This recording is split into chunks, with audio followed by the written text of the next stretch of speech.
as you can tell from my knowledge of internet porn and shitty TV shows, I'm unemployed. You know, it's not as bad as they make it sound in the news, I have to say. I wake up when I want, watch porn all day, it's fucking great. But you know, I get a lot of people, a lot of my friends, they take pity on me and they send me these job listings that they get emails. And they've adopted this new term that I get in all these listings as looking for a rock star assistant. A rock star assistant to the CFO of a busy film studio. CFO, a rock star assistant to a busy film executive. Do these guys really want a rock star as their assistant? Do they want me to come over and snort coke off their 15-year-old daughter's ass while jamming a live eel into their wife's vagina and burning their house down? Do you think is that what you're looking for in an assistant? Because I can do that. I'll show up for the interview and be like, wow, you ready to rock? I'm a highly motivated team player. I type 400 words a minute, but it never makes any sense.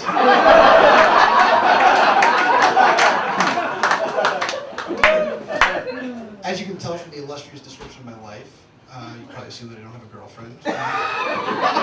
You would be correct in assuming that. But dating out here is just fucking weird, man. I've never been to a city, I've traveled, I did a little traveling. I've never been to a city in the world where every girl you talk to, within 5 minutes of meeting you, they ask what your zodiac sign is. Like, that is the key to unlocking everything. They don't need to have it for a fucking conversation with you because they know that you're a Gemini. Ew, you're a Gemini. And I go, ew, you believe in bullshit. So I try to keep it simple with the girls. I like to, you know, do little cute things, like send flowers, attach a little card that says, now I know where you live. You notice how whispering anything makes it sound so much creepier?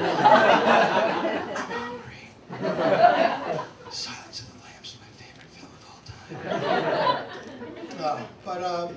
I actually had a couple of relationships out here. One time I was dating this girl for a few months and things were going great. I thought, you know, we were getting along fine. Then out of nowhere, she just says she's breaking up with me. And, what the fuck?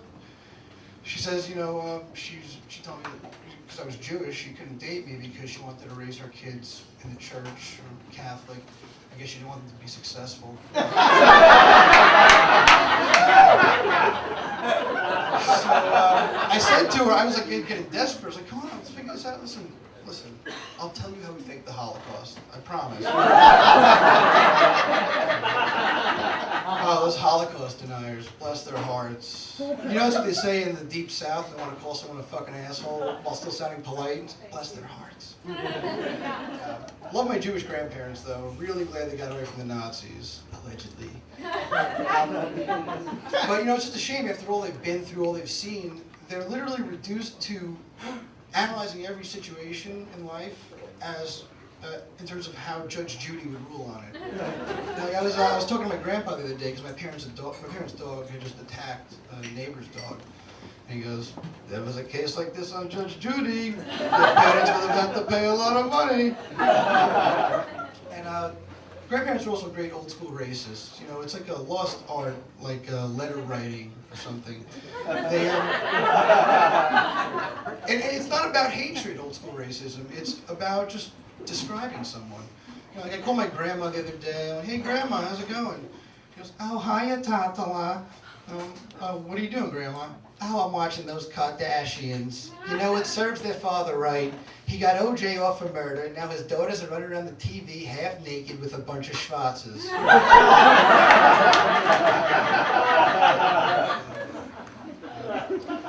Kardashians, they bother me, but not as much as Sex and the City. I think that show, oh God. You know, I used to watch it, I used to like it, I enjoyed it. Then I realized that girls were actually modeling themselves after one of these very deeply disturbed four individuals. And it, you know, it was supposed to be female empowerment, but all they do is define themselves by their relationships with men. So, you know, it created this whole craziness in girls around my age. That show ruined more young girls than Roman Polanski.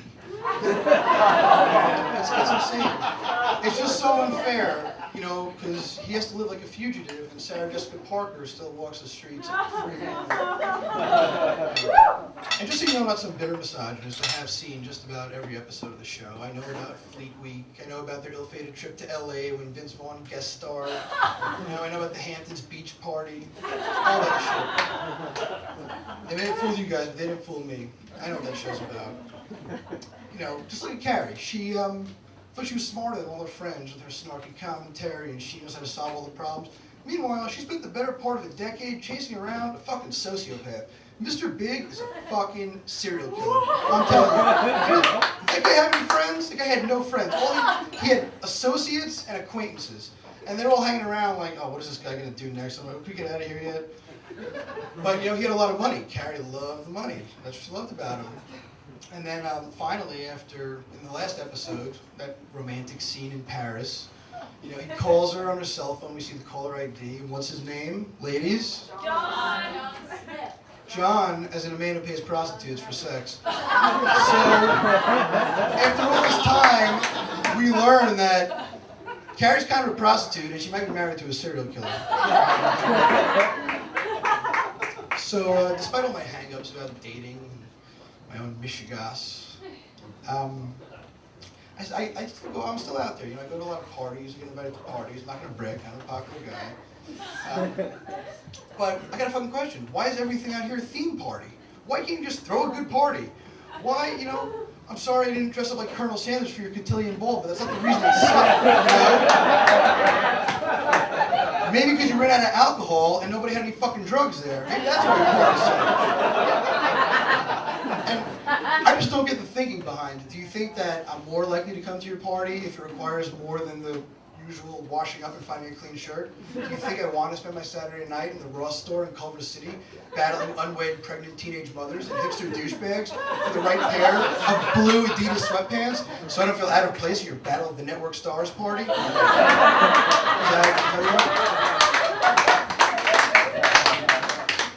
Or do you think I'm some fucking millionaire who just go out and buy things and wear them once and never wear them again? Oh, a feather boa and a top hat, can't wait. I'm not fucking Mariah Carey, dude. I collect unemployment.